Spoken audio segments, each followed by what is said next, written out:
The park café was a magnet for the city's elite, tucked between rows of manicured trees and the hum of a nearby fountain. It was midday and the café buzzed with life. Waiters in crisp uniforms weaved gracefully between tables, balancing trays of artisan dishes and freshly brewed coffee. The air smelled of warm bread and the faint sweetness of blooming flowers, but for one man, none of this seemed remarkable. At a prime table in the center sat George Harris, a name synonymous with power and wealth. He had built his empire from scratch, starting with real estate in his 20s and expanding into ventures that few could dream of.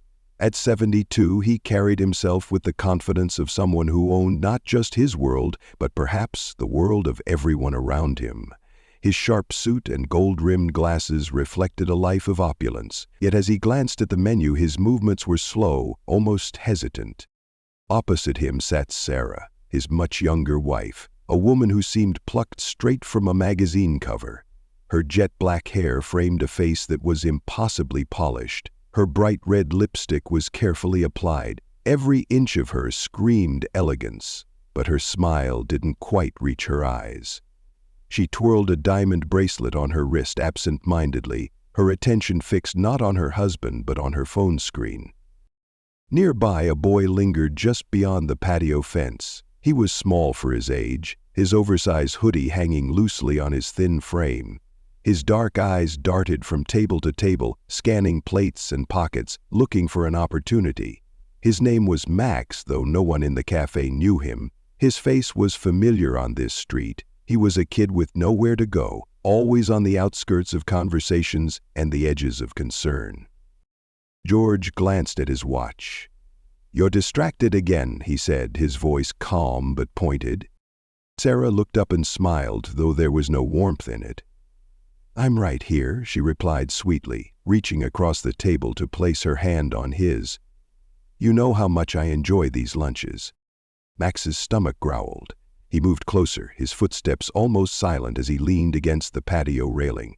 His eyes landed on George's table. It was the kind of meal he hadn't seen up close in months. A pristine, white bowl of soup, flanked by fresh bread and a glass of sparkling water. But then something unusual happened. As George adjusted his glasses and picked up his phone, Sarah's hand slipped into her designer handbag. Max saw her fingers close around a small vial. She twisted it open with a casual flick, tilting her hand ever so slightly over the steaming bowl. The liquid blended with the soup in an instant, disappearing like it had never been there. Max's breath caught. He froze, watching her stir the soup with the spoon, her expression unchanged. Then she leaned closer to George, her voice low but just audible enough. "After all the trouble I've gone through, you won't ruin this now?" Max blinked, unsure of what he had just witnessed. Was this real? Could a woman who looked so perfect, sitting in a place so polished, really be doing what he thought? But Max couldn't shake the feeling that something was very wrong. His heart pounded in his chest as he crouched lower behind the railing. He wasn't sure what he had just seen, but the way Sarah's voice carried those cold words sent a shiver through him. He clenched his fists, his nails digging into his palms. No one else had noticed. No one else had been paying attention. It was just him. The faint growl in his stomach pulled him back to reality, but his eyes remained fixed on the couple. George looked tired, distracted. His spoon hovered over the bowl as he checked his phone. Sarah was all charm and poise again, her smile bright, her hand resting on her chin as if she hadn't just whispered something chilling moments ago. Max could feel the weight of the decision pressing down on him. His instinct screamed to walk away. Why get involved? Who would believe a kid like him, a boy in a threadbare hoodie, standing at the edges of a world he wasn't welcome in? He swallowed hard, glancing around at the other patrons. Laughter, chatter, the clinking of glasses. No one cared, no one even noticed him. But his gaze returned to George's spoon, now dipping into the soup. Max felt his chest tighten. It wasn't just his imagination. He had seen Sarah pour something into it. He knew what would happen if the old man took a bite. His thoughts raced. He didn't know this man, but that didn't matter. Wrong was wrong. The moment stretched endlessly. And then, without thinking, Max pushed himself off the railing and marched straight to the table. His legs felt like lead, but his feet didn't stop. His voice cracked as he shouted, "Don't eat that!" Heads turned. Conversation stopped mid-sentence. The clatter of a dropped fork echoed across the café. George froze, his spoon inches from his lips, his wide eyes locking onto the boy. Sarah whipped her head around, her expression hardening. "What did you just say?" she demanded, her voice sharp enough to cut through glass. Malik didn't falter. His voice was shaky but loud enough for everyone to hear. "She put something in your food. I saw her. Don't eat it." Gasps rippled through the café as every patron turned toward the scene. The silence that followed was suffocating. Malik stood his ground, his chest heaving as adrenaline surged through him. Bernard blinked, glancing between the boy and his wife. "What is he talking about, Marissa?" His tone was calm, but his hand trembled as he set the spoon down on the table. Marissa's composure snapped like a rubber band stretched too thin. She shot to her feet, her chair scraping loudly against the stone floor. "You little liar," she hissed, her voice dripping with venom. "How dare you accuse me of something so vile? Who even let you in here?" The words stung, but Malik didn't back down. His eyes remained locked on Bernard's, desperate to make him see the truth. "I saw her. She poured something into your soup when you weren't looking," he said, his voice steadying as he spoke. "You can smell it if you don't believe me." Bernard's face paled as he turned toward his wife, his eyes narrowing. "Marissa, what's going on?" he asked, his voice quiet but firm. She scoffed, waving a dismissive hand. "He's just trying to cause trouble. Look at him. He probably just wants money or food," she spat, the words poisoned with disdain. Her gaze flicked to Malik with open contempt, but the boy didn't waver. He stepped closer to the table, his fists clenched. "I'm not lying," he said firmly, his voice rising. "She doesn't want you to know, but I saw everything." Bernard's hand lingered over the bowl, torn between disbelief and the gnawing doubt creeping into his mind. But something in the boy's tone made him hesitate. The air around the table seemed to thicken. The once lively café was now eerily silent. All eyes were locked on the unfolding drama, their meals forgotten. Bernard leaned back slightly in his chair, studying the boy with a scrutinizing gaze. His face bore the marks of a man used to people playing games with him, trying to take advantage of his wealth. But this was different. The boy didn't flinch, didn't look away. "Malik, is it?" Bernard asked, his voice steady, though a trace of suspicion lingered. The boy nodded. "Yes, I'm telling the truth. Please don't eat it," he said, his voice soft but insistent. Marissa let out a harsh laugh, crossing her arms as she stared Malik down. "This is absurd," she snapped, her tone icy. "He's just some street kid looking for attention. Are you really going to entertain this nonsense?" But Bernard didn't answer her. Instead, he picked up the spoon again, this time holding it closer to his face. His hand trembled slightly, not from fear, but from the quiet storm brewing within him. "Marissa," he said slowly, his eyes meeting hers. "You heard him. What exactly is going on here?" Marissa's mask of poise cracked further, her lips pressing into a thin line. "I can't believe you're even asking me that. It's insulting." She turned to the growing crowd, her voice rising.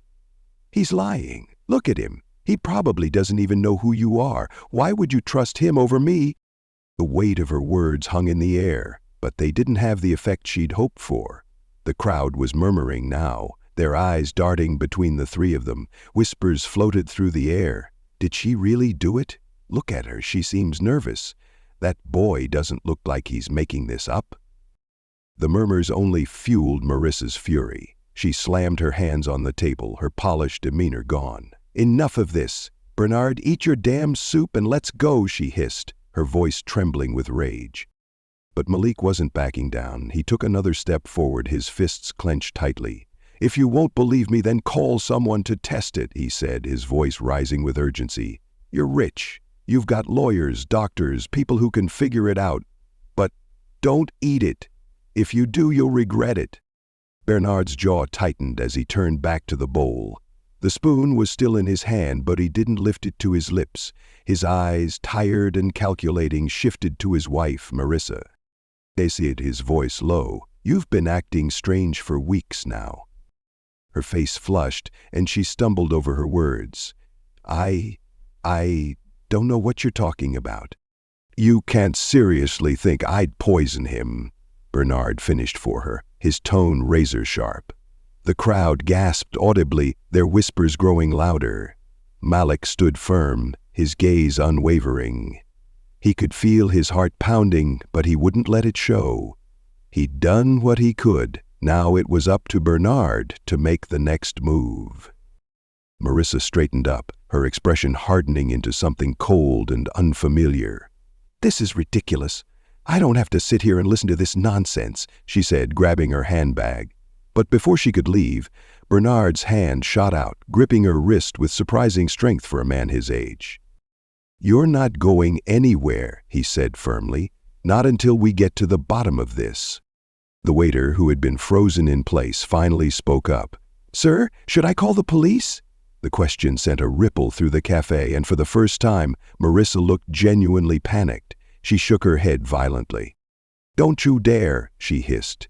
"This is just a misunderstanding." Bernard raised his hand, silencing her.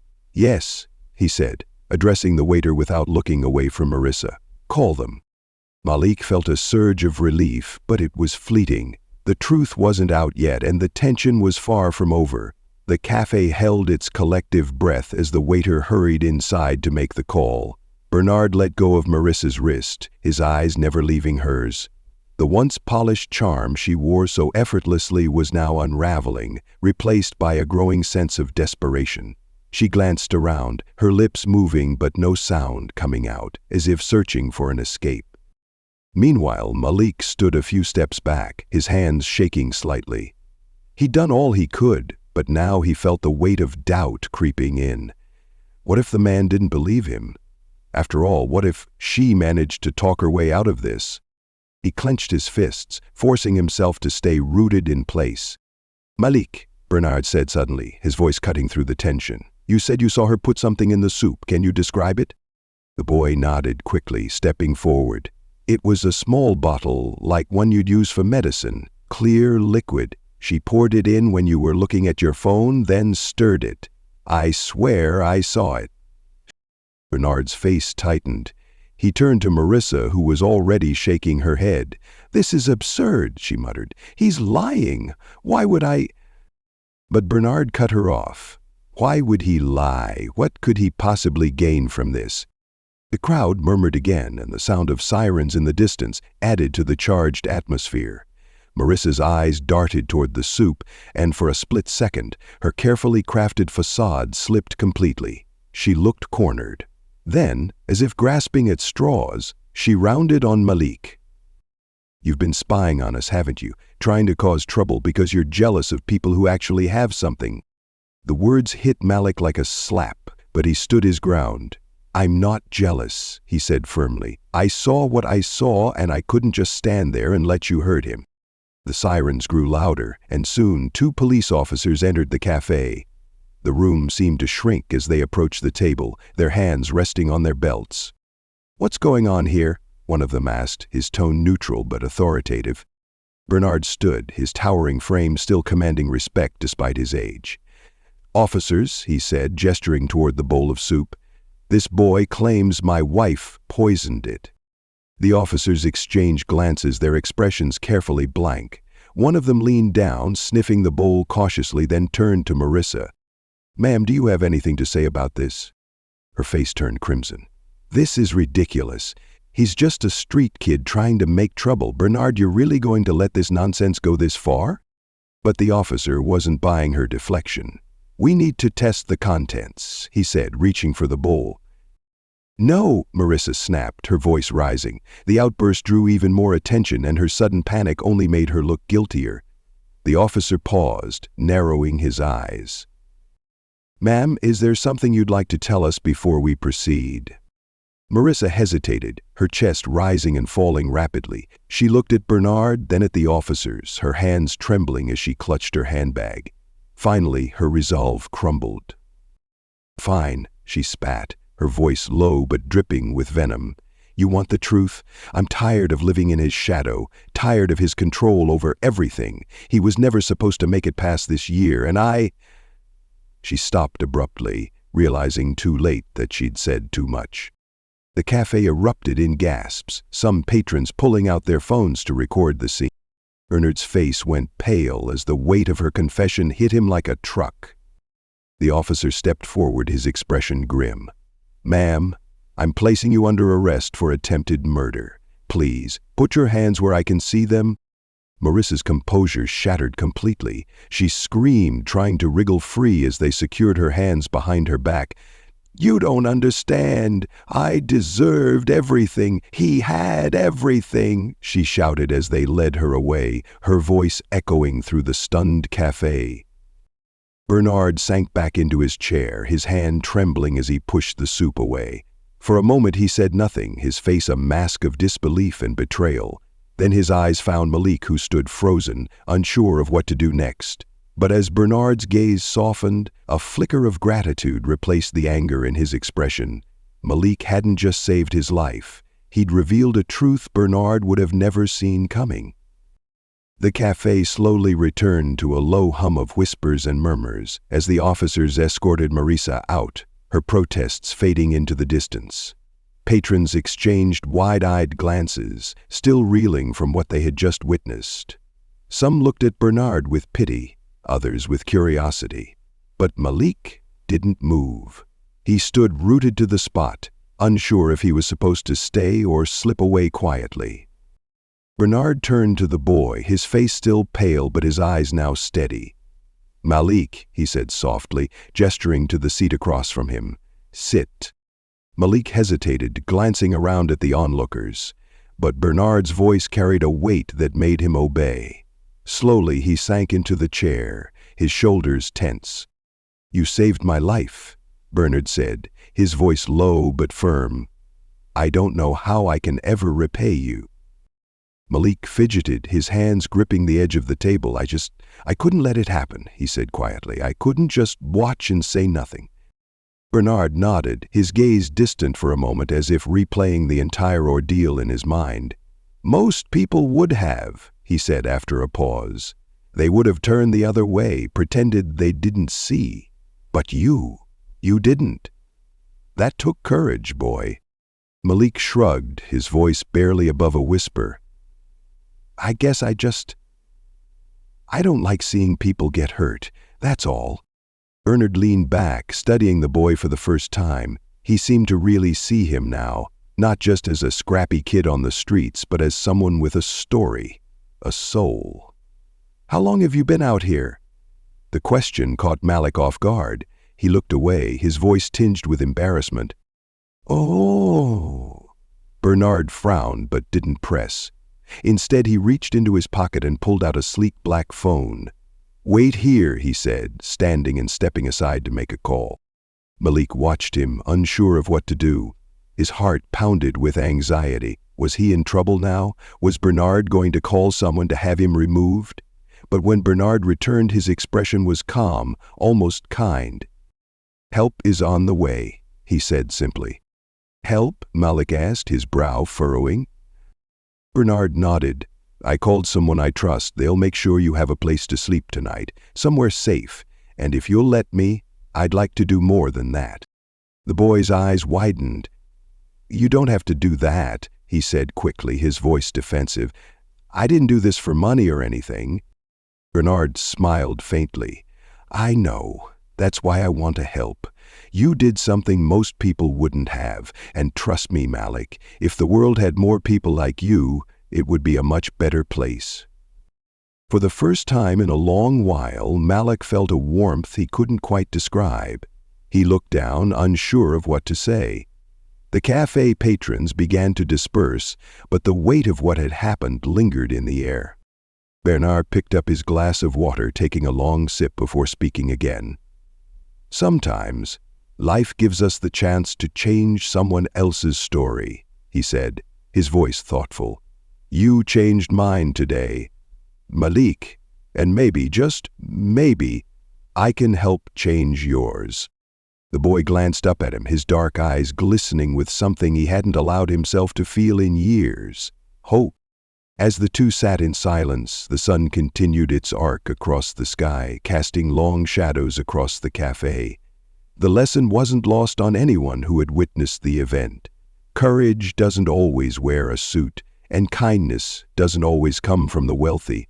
Sometimes it's the people we overlook who have the greatest strength of all. In the end, Malik's bravery didn't just save a life.